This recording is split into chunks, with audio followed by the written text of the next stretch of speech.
সামনেই পয়লা বৈশাখ, আর পয়লা বৈশাখ মানেই বাঙালির একটা আলাদাই আবেগ। প্রত্যেকের বাড়িতেই বিভিন্ন রকমের রান্না হয়, তার মধ্যে শুক্তো কিন্তু একটা পদ থাকতেই পারে। আজকে পয়লা বৈশাখ পর্বের ফার্স্ট আমি একটা রেসিপি শেয়ার করছি, সেটা হচ্ছে শুক্তো। শুক্তো বিভিন্নভাবে বিভিন্ন রকমের রান্না করে।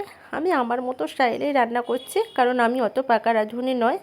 আমি নিজের এক্সপিরিয়েন্স করে যতটা পেরেছি সেটাই বানাচ্ছি। মেন যে সবজিগুলো শুক্তোর দরকার পড়ে সেটা হচ্ছে সজনা ডাঁটা, কাঁচকলা, উচ্ছে, তার সাথে আলু আর বেগুন, তার সাথে বড়ি আমি ভেজে নিয়েছি, আর নিয়েছি আমি কিছুটা পেঁপে।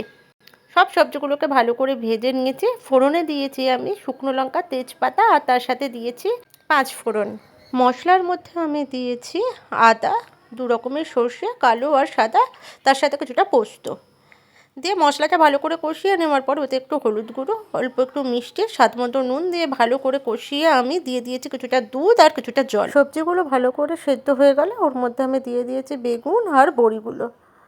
ভালো করে ফুটে উঠলে নামানোর আগে দিয়ে দিয়েছি ঘি আর একটা ভাজা মশলা। ভাজা মশলার মধ্যে আছে রাঁধুনি আর মৌরি, শুকনো খোলায় ভেজে গুঁড়ো করে দিয়ে দিয়েছি।